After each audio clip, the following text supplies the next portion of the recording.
Welcome, ladies and gentlemen. Here we go. It is a Coach's Corner here at South Side and the home of the Valley Christian War Eagles. I'm here with Andy Hake, another Coach's Corner with the big fella. Coach coming off a big win against a really tough opponent in East Palestine. Right. You mentioned time and time again, they have some major factors over there, some major players on the come-up is that Bulldog team. But a big win nonetheless on Friday for your Eagles. What did you see going into the game, and how did you walk away with a victory?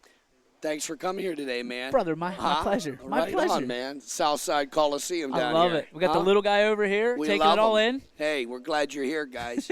No, it was a big game, man, for us. And East Palestine was a real quality opponent. Yeah. They were really good. They were tough. They were physical. They came to play. They have a big line. Big line is real physical. And the quarterback is one of the better runners that we're going to see all year. And, he's a special guy. Our guys came to play, and we got out to a fast start, and that was the difference. It really was our fast start. But give a lot of credit to those kids because that was a banger. We were really hitting each other, and they've come a long way. We've come a long way. Yes, so you sure have. So you know what? Just got to give a lot of credit to both teams. Humble hearts. We're proud of our guys, but next game up, and we got Wellsville this week. But we're letting the guys. Hey, we're a little beat up right now, so we're giving them some pizza. Thanks to you. No, stop it. Hey, and then we got some pizza. We're gonna hang out a little bit, and then we're gonna go out and run some routes. And it's nice to have greasy pizza in your stomach and run routes here. Best way to do it. You got that right. Best man. way to do it. All right, let's talk about this offense putting on an absolute show. I mean, you Wow. were. It was like watching Tecmo Bowl. Bruce Zolden in a light show. Oh yeah. It Right. was incredible to watch. Jay Sean goes crazy. 4 touchdowns for him. Dion, 5 passes, 4 of those for touchdowns. Wild game. When you think about that, what this offense is capable of, that's got to get you excited. Yeah, I was pleasantly surprised. I know we're good at times. You know what I mean? It's you approach with humble hearts, but we were good, and we came out electric and executed. Give a lot of credit to our line. They didn't back down. Yeah. We're undersized. We go after guys. Yeah. It means a lot for them to play for the school and down here, and wear it as a badge of courage. We came out ready to play and just executed. And guys, we had a lot of short drives where very just explosive plays. We have those kind of guys. And Amir Dixon and Jordan Traylor and Jarrell Miles and Alfred Coward, some really good receivers. They play really hard. They block really well on the outside. Yeah. Give a lot of credit to our offensive line. All those guys played tremendous. Jaimir Barrage, Kyle Coney, Jeremy Johnson, Titus, and Harrison and Billy Kern and Bankston, they all played. They did a tremendous job blocking. And sometimes, when you're blocking, you miss guys. But then you go find someone to block. And we were on the guys most of the time, the correct assignments. But sometimes you miss assignments, but you go run out and block somebody. Yep. And Jay Sean busted through the holes and did a tremendous job. I'm really proud of all of them. It's easy to say Jay Sean Lindsay because he's the guy with the ball in his hands and he's magical. But, it all starts with the guys up front. And I know that sounds cliche, but it's true. And I'm really proud of my offensive line. And the defense was really, at one point it was 41-14. Mm-hmm. Our defense played well. Yeah. It just, East Palestine, they wore on us. Yeah. And they have a big line. They have a never say die attitude, so I give them a lot of credit. When you look at, and I hate to go back to it because when you look at Jay Sean Lindsay, Yeah. not necessarily his performance on the field because we're well aware of what he can do. Yeah. But the maturity that Yeah. he stepped up off the field. I mean, you've talked about it time and time again. And these kids that you have, they're different than usually anybody else's kids. They have different circumstances Sure. at home and in the classroom, things of that nature. So for Jay Sean, you look at what he's had to go through. How have you as a coach seen him grow up right before your very eyes? Oh, man, he's a great kid. He's a special kid, special abilities. But he's taken on the role of a leader more this year. And, kids need heroes, people to look up to. They need real heroes. And I tell them all the time, man, be a real hero for these young kids. You know what I mean? We need real heroes. And it's not about just running, be good to your teammates. And I haven't played them a whole lot on defense this year because we tell them, hey, man, you're driving the mail. You're the mailman. Yeah. You're driving the delivering. Yeah, that's it. And he can play defense. He's a great hitter. Oh my gosh, it's what the duty calls for. He's ready for defense all the time, but he's mature about it, like you're saying, Yep. and he's being a good teammate. And we try to keep him off as much as we can. There's been some situations where he has to go out there and do it, and that's fine. I mean, he's good, but we want we have other kids too. We have brave kids down here. Yeah. And they're undersized dudes, man. Jeffrey Lampkin and Riley and Michael Cobb Pippins. These aren't big guys. They're playing very ferocious. They're flying around on the ball. They're vicious hitters. Yeah. They're great teammates, man. And that's I'm having a great time down here. I'm really enjoying myself down here. You guys are the marquee game last Friday. How do you not kind of look forward and pass Wellsville and look to another game? Not to give any discredit to Wellsville, but you look at, kind of just exhale a little bit for a game and try to get back up for Wellsville on Friday. Well, it's, Lou Holt said if you can get your team up for 3 games a year, really up. Yeah. That's something. We just, we look at it like we're the marquee game every week. We're the marquee game for us every week. I love it. And, we talk about things constantly. We're the Miami Hurricanes of the 80s. You're the Yankees. Every week. And you know what? You fall short sometimes. Yeah. We do it with humble hearts. We talk about it. But you know what? You have to talk about yourself and look at yourself a certain way in order to play a certain way. Yep. Because if you don't think you can do it or you don't feel good about yourself, then it's almost impossible. If you can't see yourself making plays or blocking or tackling, how can you possibly do it? You're not seeing it. Yeah. So there's a lot of sports psychology that we're talking about here. Yeah. And our guys are real brave. I got great assistant coaches. Aaron Agresta calls the defense. He teaches here at the school. He does a tremendous job with the kids. Sure does. Brandon Pierce, Mike Maradovich, Posterly, Jermaine Holden. I got some good guys down here, and I think that they're good coaches, but their focus is on the kids. You know what I mean? Because you could have all these chefs in the kitchen, and sometimes that's a problem. But they're not communicating properly with children in order to, motivate them properly or get the most out of them. I think my coaches really are we're constantly talking about personnel, how each kid is different, and how you motivate different kids in different ways. And I think that's, some guys, someone would call it selfish. Great players are a little selfish sometimes. Yep. Because they want the ball. Hey, give me the ball. Why? Because I can do it. Yep. You got it. Is that selfish or is that someone that believes in themselves? So there's ways of looking at that, and I'm really proud of my guys, and I'm really proud of everything going on that we're doing. And we got a real program going down here. We got 12 freshmen. We work a couple of those guys in the varsity games right now. It's amazing because in other schools, freshmen just sometimes aren't ready to go. Yep. In the city sometimes, and I don't know what it is, of a guy, hey, I can do it. And you have the ability to do it as a 14-year-old. Sometimes if you pump that kid up and you can do it, they'll amaze you. Even though they're a little immature physically, or if they believe they can do it, they play with a certain swag, belief in themselves, and I'm just really blessed to be the coach here and have the opportunity to try to help these kids. Last year, 4-6. Yeah. This year, as we sit here, 4-1. Yeah. What's the difference? I think a lot of it, we were really young last year. Yeah. And the year before we were undefeated. So the kids came back, and I think you got to remember what got you there. Working hard, don't crown yourselves. We lost a couple of those games real close in the fourth quarter. Mm-hmm. There's times where you're starting 9 or 10 sophomores on defense, and it was just we were pups. And now they're a little older. We lost some guys, but we're a little older now, and we have a different. Philosophy? No, I think that it's not that. I think it's just maturity and a different way of looking at things. Gotcha. Everything in life is perspective, Yep. and I think that this team's perspective is more of a team-oriented approach.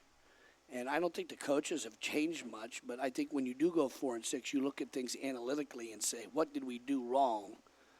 Why did we do that? Why was the outcome of these 3 games so close and we lost them?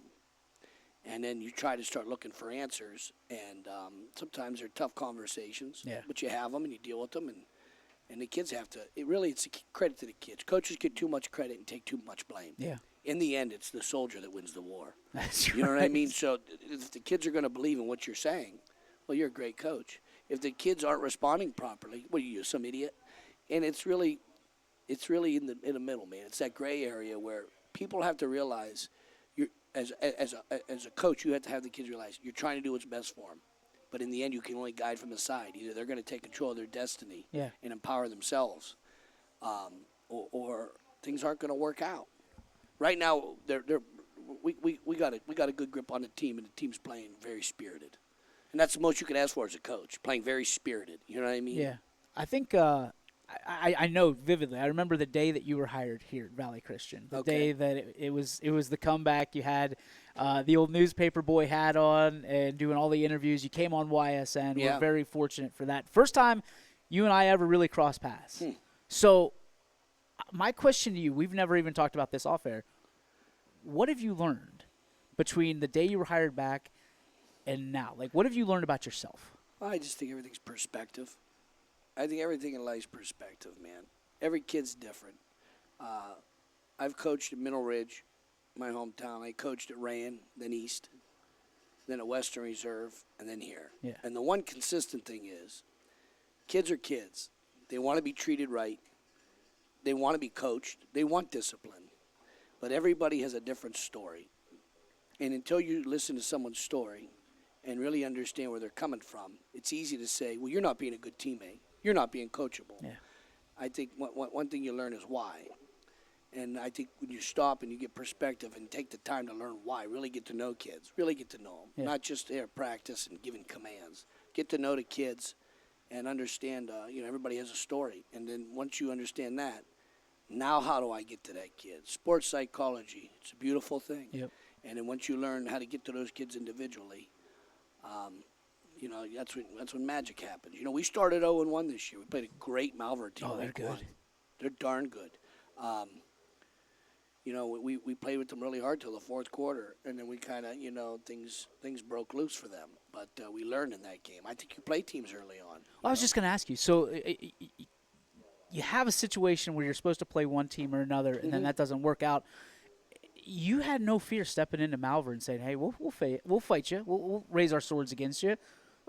Is that something you learn? Is that overconfidence sometimes? Is that the perfect? I mean, how do you get that? And you go, between craziness and confidence. Yeah. Well, we didn't ask to play Marion Local Week 1. Well, You know what I mean? We weren't saying, "Hey, look, we want to play on Perry or St. Edwards." It's a small school. Yeah.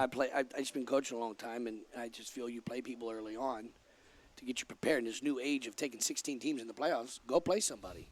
As long as you don't feel you could be overwhelmed physically and get hurt. Yeah. The lessons that you learn from, hey, look, they exposed us here, here, and here. Had we not lost that game and been exposed in a few aspects, and it was us. It wasn't them. It was us. Yeah. Hey, guys, we need to be more consistent. We need to execute better.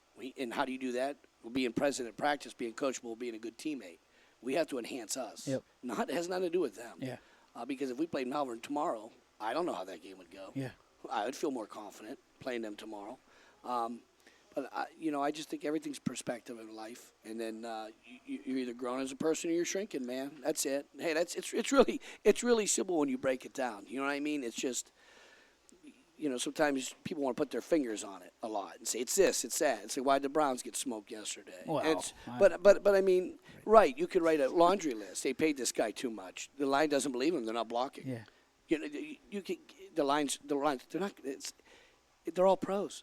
Everybody out there's pros. They're getting paid. So, what are people missing? There's something they're missing. Yeah. And it's a fine line sometimes. They win that game, they're back. They get smoked by a team that's really Bad. Well, people think they're bad. Are they bad? They're a pro team too. They look pretty darn good. That rookie receiver looked pretty darn good. I watched some of the game. That guy from LSU. Neighbors. That guy looked unbelievable. So it's everything's perspective, and I watched Justin Fields with the Chicago Bears for a few years. Yeah. And he looked awful at times, right? And then he goes to the Pittsburgh Steelers. He's a king. And right now he's 3-0, and they really roughed up the L.A. Chargers yesterday. I don't know. You can't put your finger on it sometimes. It's just you got to go back to work. It's a good fit. It's good, yeah. But it's atmosphere. Yep. It's program. Yep. There's a lot of things to it where it's not as easy just to say sometimes, oh, it's this, it's that, it's Yeah. this. Yep. How do you go 10-0 one year, next year you go 4-6? I lost my guys. Well, Easy to say. Coach, you've been doing this a long time. Didn't you lose guys at Western Reserve in 11 years? Didn't you? We didn't lose our guy. We lost our guys every year. Yep. It was perspective. It was going back to the drawing board. It's experience. Yep. Not having only 2 seniors on the team, and young guys have to learn baptism by fire. Yep. And you have to learn how to coach those young guys too, because they're young, and it's easy for them to go in the tank when things aren't going well. But everything in life is perspective and experience, and then either you're growing or you're shrinking. That's it, man. Hey, it's not that hard. One more question for you before we let you go. I don't bring some other guys Bring on some here. dudes No. in for sure. Saw a legend walking around in this particular room before chopping up the new tape for Wellsville with you. Oh, General. The general. Yeah, Biggie Hake. Your dad. He's the dude, man. I mean, how awesome is it to be working with your dad? Well, I look at it like this. Me and Pop's been doing this a long time. Yeah. And I kind of feel like some old grizzled Civil War veteran with him. We're in a tent, and he kind of tells me what, he breaks down a lot. And, hey, son, this is it. This is where they're at. This is how their encampment looks. This is how they line up. Now, that's the plan. Go take the boys up in the hill and bring the cavalry down and attack. You know what I mean? And then you know what? Everybody has their skill set. But I have some great coaches that really care, and they're really good coaches. I've been with my dad a long time. He's really good. But I have some really great guys. We use this stuff all the time. You see it.